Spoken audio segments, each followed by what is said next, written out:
semuanya. Hari ini kita mau belajar, ya. Tema besar kita adalah mari bersinar menjadi kuat, menjadi bintangnya Tuhan. Tapi saya mendapatkan subtemanya bersaksi dan menuntun, ya. Bersaksi dan menuntun. Saudara, saya percaya saudara, hari-hari ini saya melihat justru di tahun ini saudara, tahun yang lalu saya berdoa dan Tuhan kasih lihat, membuat saya semakin excited. Dunia bisa ngomong apapun, tetapi saya melihat justru ada sesuatu yang benar-benar gelora di hati Tuhan. Dan saya merasakan sekali getaran dari hati Tuhan. Tuhan juga excited, malaikat excited saudara. Di surga itu excited banget saudara. Sudah siap, sudah tersedia semuanya. Jadi itu tergantung saudara dan saya. Dan saya melihat benar-benar bahwa Tuhan itu mau buat sesuatu yang perkara yang sangat ajaib. Saya belum mengerti bentuknya bagaimana, tapi di roh itu benar-benar kerasa banget ada sesuatu yang boom, itu Tuhan buat sesuatu yang luar biasa. Sesuatu yang menurut saya supranatural, jauh dari pikiran manusia. Tapi saya nggak tahu itu apa saudara. Bersyukur saudara, kita terus setiap hari doa 24 jam masih ada. Dan kemudian ditambah lagi sebulan sekali kita terus masuk dalam kedalaman Tuhan, ya. Tuhan mau penyembahan yang sampai level ruang kudus dan ruang maha kudus. Nah, saya bersyukur saudara, Tuhan melihat, mendengar semua doa-doa kita dan menjawab saudara. Saya percaya doa-doa kita juga untuk tahun ini Tuhan pasti menggenapi dan menjawab. Amin. Saudara, hari ini kita mau belajar bersaksi dan menuntun. Yang pertama saudara, saya dipilih oleh Tuhan. Coba ngomong kanan kiri, saya dipilih oleh Tuhan. Dipilih, ditetapkan, ditentukan oleh Tuhan saudara. Nah, saya gak akan cerita saudara sampai soal saudara menjadi bintang. Itu ada bagiannya nanti ya masing-masing ya. Semua ada urutannya. Tapi saya akan lebih bersaksi dan menuntun, tapi saya pelan-pelan membawa saudara. Yang pertama, Yohanes 15 ayat 16. Yohanes 15 ayat 16. Bukan kamu yang memilih aku, tetapi akulah yang memilih kamu. Dan aku telah menetapkan kamu, supaya kamu pergi dan menghasilkan buah. Dan buahmu itu tetap, supaya apa yang kamu minta kepada Bapa di dalam namaku diberikannya kepadamu. Jelas firman-Nya saudara, Tuhan yang memilih kita, bukan kita yang mau dipilih atau kita yang memilih. Tapi Tuhan yang memilih kita. Tuhan memilih kita jelas bukan karena saudara kehebatan kita, kecantikan rupa kita, atau apapun secara fisik. Kita dipilih karena kasih karunia Tuhan. Tuhan telah memilih kita sejak semula dari saudara dan saya belum percaya kepada Tuhan. Tuhan telah memilih kita sebelum kita percaya. Bahkan Efesus 1 ayat 4 dikatakan Tuhan itu telah memilih kita. Efesus 1 ayat 14, tapi tidak ada di sini, saya dapat ayat ini juga. Efesus 1 ayat 4 dikatakan sebab di dalam Dia Allah telah memilih kita sebelum dunia ini dijadikan. Sebelum dunia dijadikan, Tuhan sudah memilih kita saudara. Sebelum dunia dijadikan, supaya kita kudus dan tidak bercacat celah di hadapannya. Jadi jelas saudara, Tuhan sudah memilih kita sejak sebelum dunia dijadikan. Bayangkan. Nah, kita ini orang-orang pilihan Tuhan yang dipanggil keluar. Tadi kita udah baca ayatnya, Yohanes 15, dipanggil keluar saudara. Dan dipisahkan bagi Tuhan. Dulu kita bukan umatnya. Kita dulu gak mengenal Tuhan. Dulu kita bukan milik siapa-siapa saudara. Tetapi sekarang kita imamat rajani. Milik raja kita, kita anak raja, amin. Ajaib.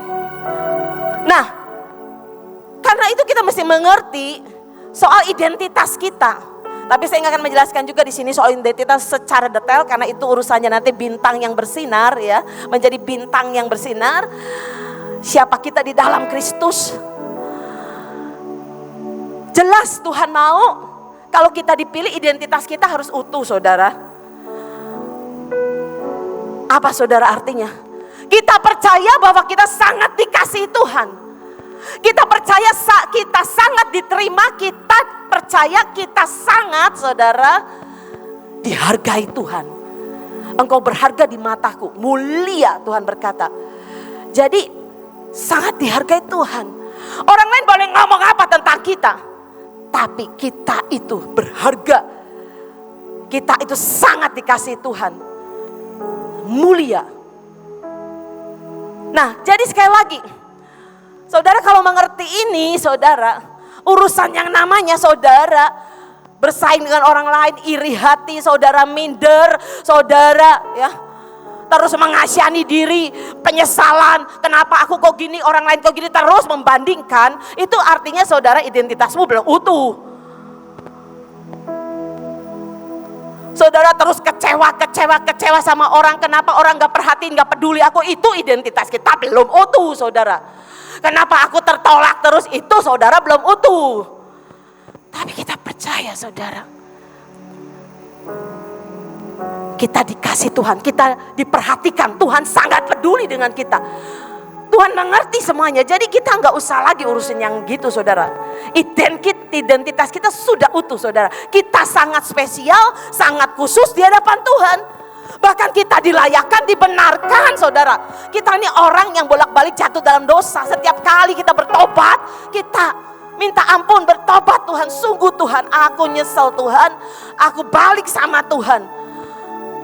Kita dibenarkan, dilayakan kembali, diterima, bahkan dipakai Tuhan. Bisa dahsyat dan hebat. Itu Tuhan kita, saudara. Yang kedua, saya diutus oleh Tuhan. Semua bilang kanan kiri, saya diutus oleh Tuhan.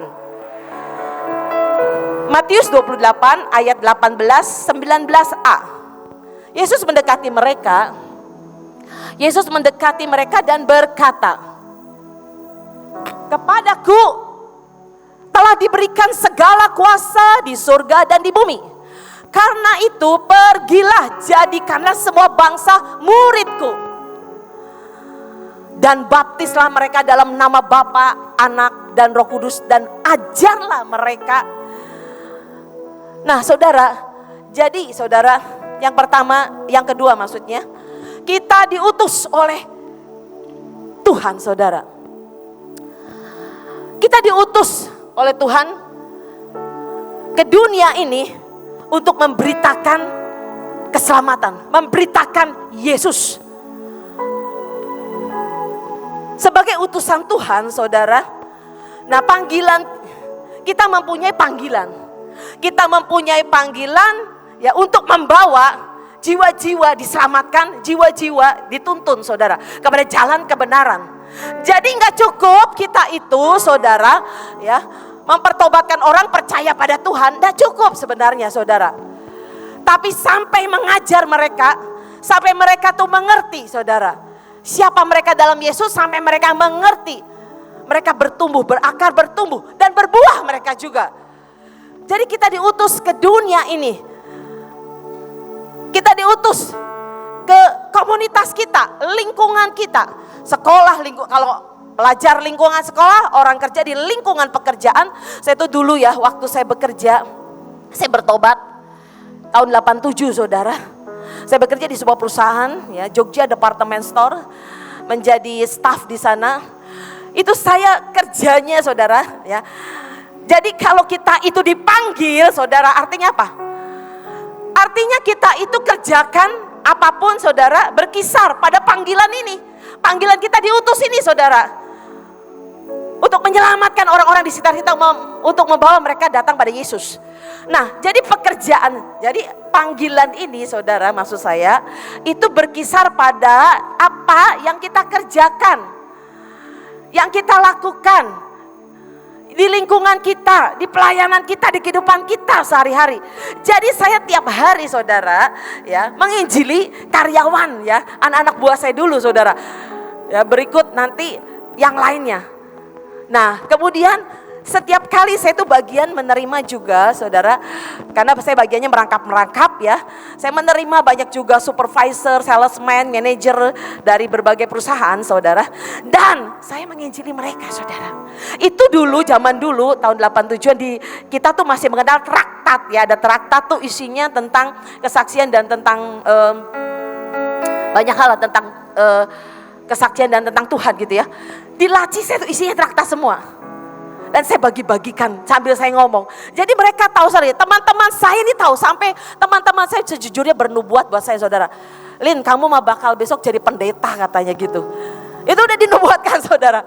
Dan yang ajaib, pemimpin saya tuh yang store ownernya ya, bukan manajer store ya, tapi ownernya yang di atas, paling atas. Kalau ngobrol sama saya, Lin, kamu besok jadi pendeti katanya. Pendeti saudara.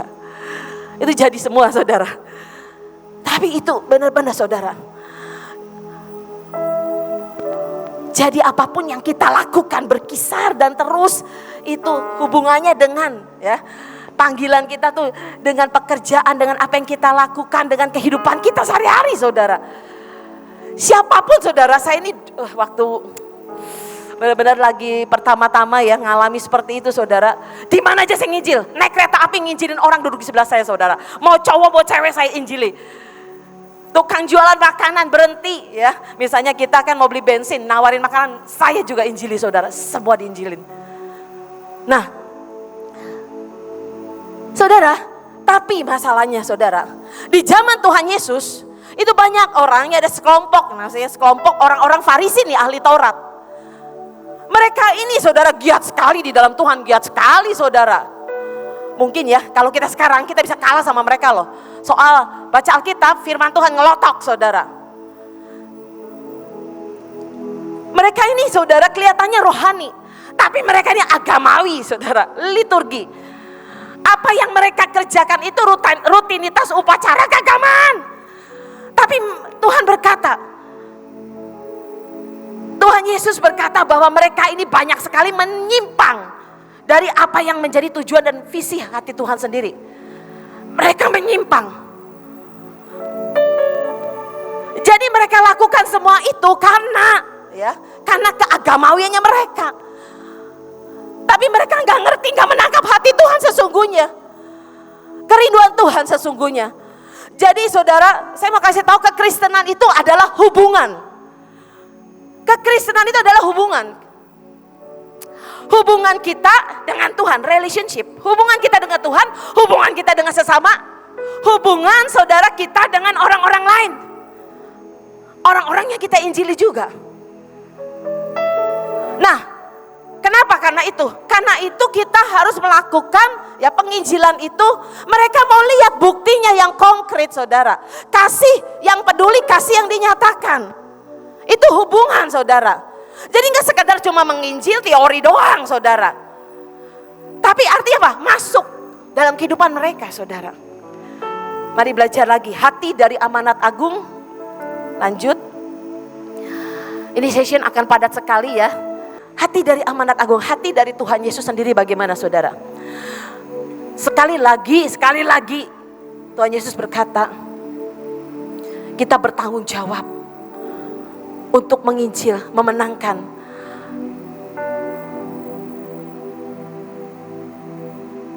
Ada ayat loh yang mengatakan celakalah engkau kalau engkau tidak memberitakan Injil. Ada kan ayatnya saudara? Kita bertanggung jawab saudara. Kita gak mau jadi orang Kristen yang egois saudara.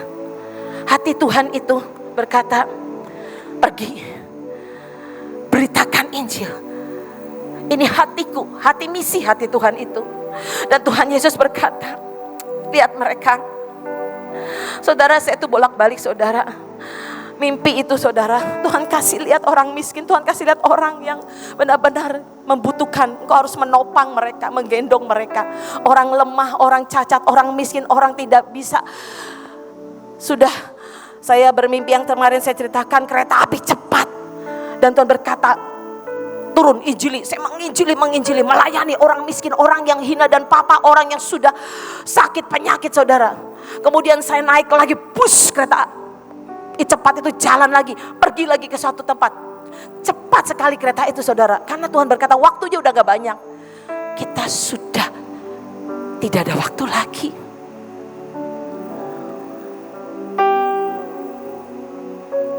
Jadi sekali lagi saudara, Alkitab berkata hati dari amanat agung, hati dari Tuhan Yesus sendiri. Yesus berkata kita harus menjadikan semua bangsa murid. Jadi sekali lagi ini gak cukup kita hanya memenangkan orang dan membuat orang itu bertobat dan percaya. Kita memuridkan caranya seperti cara Tuhan Yesus.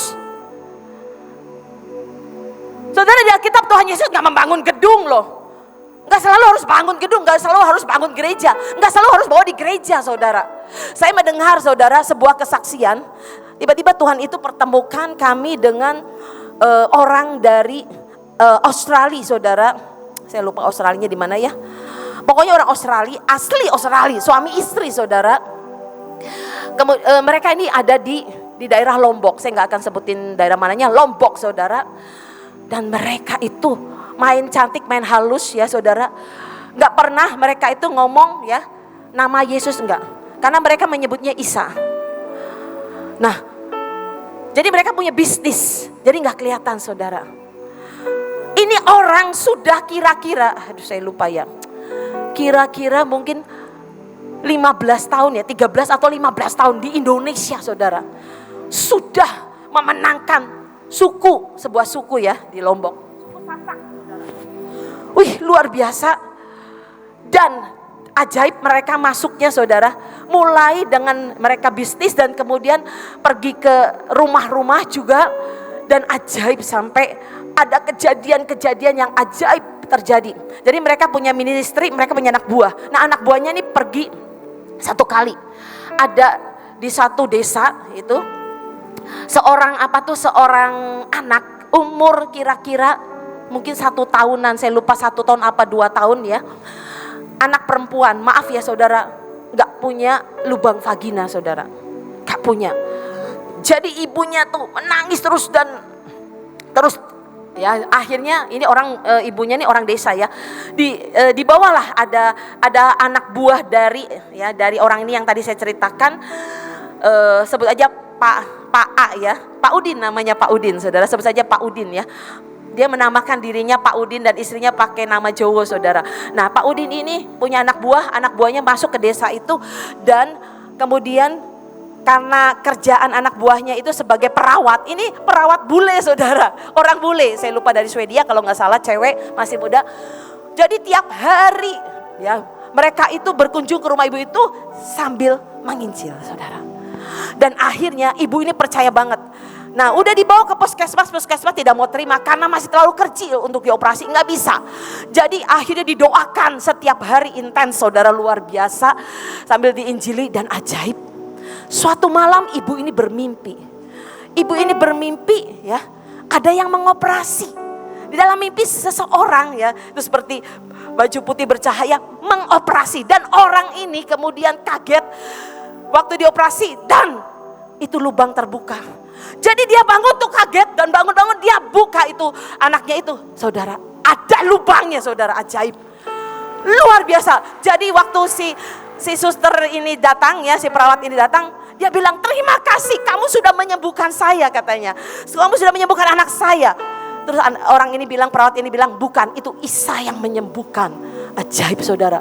Banyak ceritanya. Waktu di sana kejadian gempa saudara, itu ada orang yang kena runtuhan gempa, itu sudah sampai kena runtuhan gempa nggak bisa dioperasi, jadi luka yang menganga saudara, sampai ada belatungnya saudara.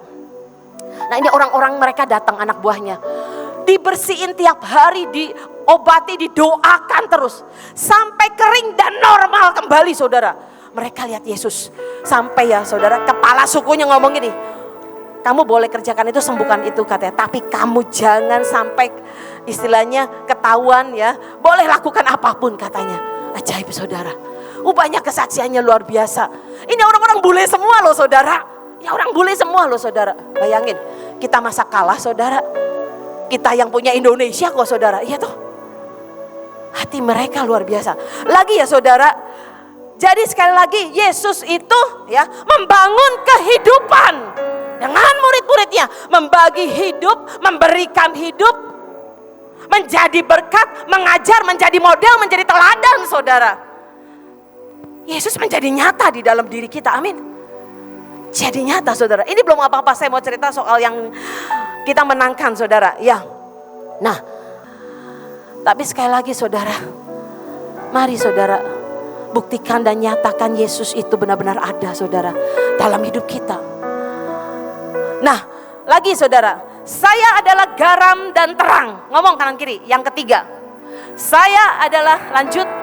Saya adalah garam dan terang. Ya cepat ya, karena waktu saya juga buyar untuk yang lain juga, bantuan yang lain. Matius 15 ayat 13-14 ya. Saudara bisa baca di rumah, Matius 15 ayat 13-14. Oke, baca sebentar lah supaya saudara jelas. Yuk cepat aja, Matius 15. Bukan 15, sorry, Matius 5. Matius 5 ayat 13-14 maksudnya. Matius 5 ayat, langsung ayat 14 aja, ayat 14. Kamu adalah terang dunia. Sorry. Bolehlah Matius 15 ayat, karena hubungannya dengan garam juga. Garam dan terang dunia judulnya ya. Garam dunia dan terang dunia, Matius 5 ayat 13 sampai dengan 16. Kamu adalah garam dunia, jika garam itu menjadi tawar, dengan apa? Dengan apakah ia diasinkan? Tidak ada lagi gunanya selain dibuang dan diinjak orang. Kamu adalah terang dunia, kota yang terletak di atas gunung tidak mungkin tersembunyi. Lagi pula orang tidak menyalakan pelita lalu meletakkannya di bawah gantang, melainkan di atas kaki dia sehingga menerangi semua orang di dalam rumah itu. Ingat ya, kita gak bisa tersembunyi. Terang itu gak bisa disembunyikan juga kelihatan terang itu saudara. Kalau di tengah kegelapan, coba saudara bawa terang ke dalam saudara, bajumu saudara, kelihatan pasti di tengah kegelapan, terang itu kelihatan bersinar saudara. Gak bisa disembunyikan. Lagi pula orang tidak menyalakan pelita diletakkan di bawah gantang, melainkan di atas kedian sehingga menerangi semua orang dalam rumah itu. Demikianlah hendaknya terangmu bercahaya di depan orang, supaya mereka melihat perbuatanmu yang baik dan memuliakan Bapamu yang di surga. Saudara, supaya mereka melihat perbuatan yang baik, memuliakan Bapamu di surga. Nyatakan terang itu saudara. Jadi jelas sekali, kita memberi pengaruh positif. Kita mempengaruhi saudara. Karena garam itu memberi rasa, berpengaruh di orang-orang di sekitar kita saudara. Pengaruh yang positif, pengaruh yang baik, pengaruh yang benar saudara. Itu artinya garam itu katanya kalau enggak ya, garam itu kalau enggak asin ya, diinjak-injak orang. Karena itu ya, garam bicara rasa, memberi rasa, berpengaruh saudara. Saudara sekali lagi saudara, kemarin saya katakan terang itu selalu lebih kuat dari kegelapan, amin. Selalu mengalahkan kegelapan. Terang itu lebih kuat dari kegelapan. Terang itu selalu mengalahkan kegelapan saudara. Jadi ingat ya, siapa kita, identitas kita ngerti. Saudara tuh sebenarnya bersaksi gampang sekali menuntun orang. Ceritakan saja tentang hidup kita dengan Tuhan. Melibatkan Roh Kudus. Jadi garam itu mengasinkan, memberi pengaruh saudara. Terang selalu bercahaya. Terang itu mengusir kegelapan. Terang lebih kuat dari kegelapan. Terang selalu mengalahkan kegelapan. Membawa dampak yang ajaib. Membawa dampak yang ajaib. Jadi lakukan saudara. Kita nih menjadi agen kerajaan Tuhan, agen perubahan loh. Merubah orang-orang di sekitar kita. Jadi kalau garam, saudara punya garam nih di rumah ya. Garam itu gak bisa ada di tempatnya, di tempat garam itu. Gak bisa ditaruh di situ, harus dikeluarin. Ditaruh ke makanan, benar gak? Baru berfungsi, benar gak? Yang tadi Bukin katakan berfungsi, baru berpengaruh, memberi rasa saudara.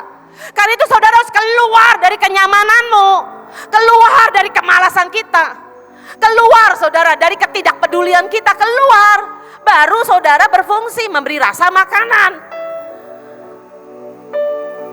Begitu juga terang, Alkitab berkata, terang itu gak bisa ditaruh di bawah gantang. disembunyikan, ditutup. Harus ditaruh di atas, saudara.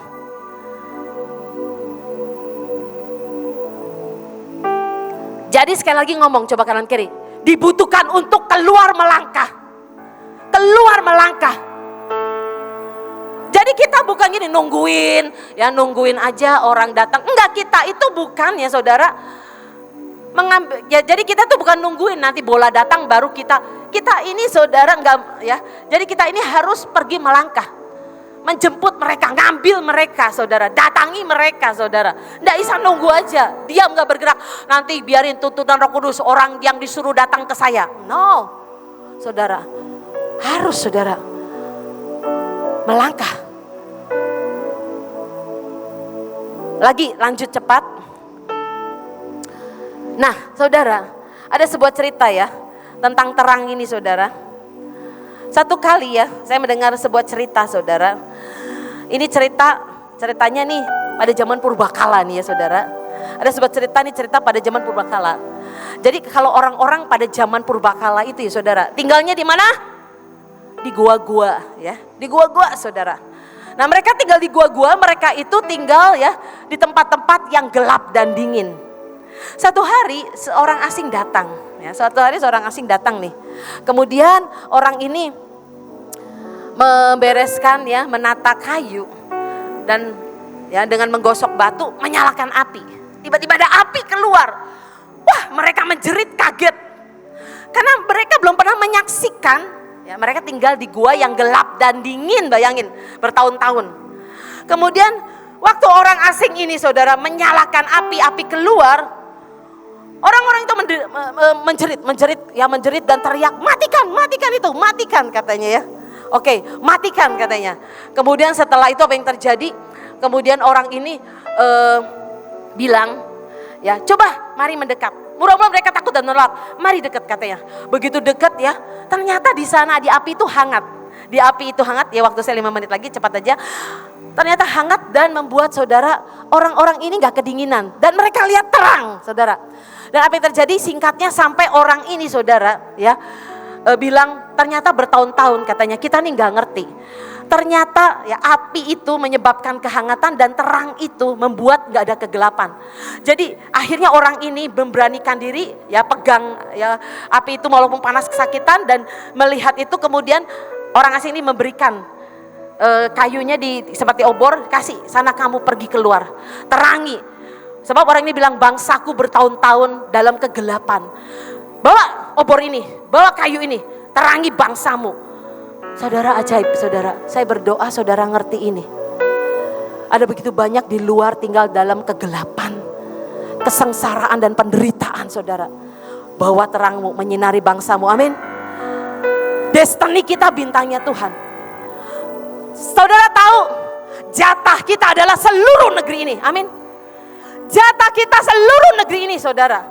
Terangi dengan api Tuhan, dengan terang Tuhan. Lagi ya, cepat. Saya pasukan Tuhan, cepat. Saya adalah pasukan Tuhan dan penuai akhir zaman. Ayatnya jelas berkata Matius 9 ayat 37-38. Tuaian memang banyak tapi pekerja sedikit. Saudara, dunia sudah siap dituai, amin. Roh Kudus sudah siap, amin. Sudah siap saudara. Kita ini bagaimana? Tuhan tidak mau tanpa kita. Kita tidak mampu tanpa Tuhan saudara. Karena itu perlu apa? Perlu Roh Kudus. Coba ngomong kanan kiri. Perlu Roh Kudus. Libatkan Roh Kudus. Jadi dalam bersaksi menuntun, saudara penting banget libatkan Roh Kudus. Tidak pakai apa? Cara kita, metode kita, pikiran kita, maunya kita, persepsi kita. Jangan saudara. Percayalah saudara. Cepat, saya bersaksi dan menuntun. Saya bersaksi dan menuntun. Ya. Yohanes 16. Ini terjemahan lainnya. Namun ketika roh kebenaran itu datang, dialah yang akan menuntun kalian. Ya, Roh Kudus, roh kebenaran menuntun kita semua supaya mengerti segala ajaran yang benar. Karena dia tidak akan berbicara dari dirinya sendiri, melainkan hanya menyampaikan apa yang dia dengar dari Bapa di surga. Jadi saudara makanya harus dituntun oleh Roh Kudus. Amin. Dalam bersaksi saudara harus ingat baik-baik. Saudara harus tanya Tuhan, dituntun Roh Kudus. Enggak pakai pendapat saudara ya. Oh, pengalaman saya dulu begini. No, saudara. Kita harus dengar apa yang Tuhan sampaikan, sekalipun itu enggak masuk akal, sekalipun itu enggak mungkin. No, saudara. Dengar yang Roh Kudus ngomong, nanti ajaib saudara. Percayalah. Dituntun Roh Kudus sekalipun tidak sesuai semuanya. Sekali lagi saudara, dibutuhkan saudara kerelaan, dibutuhkan pengorbanan. Banyak hal saudara. Tapi sekali lagi saya mau berkata, destiny kita adalah bintangnya Tuhan yang membawa keselamatan kepada bangsa-bangsa, seluruh bangsa. Mari saudara kita berdoa. Kiara lapase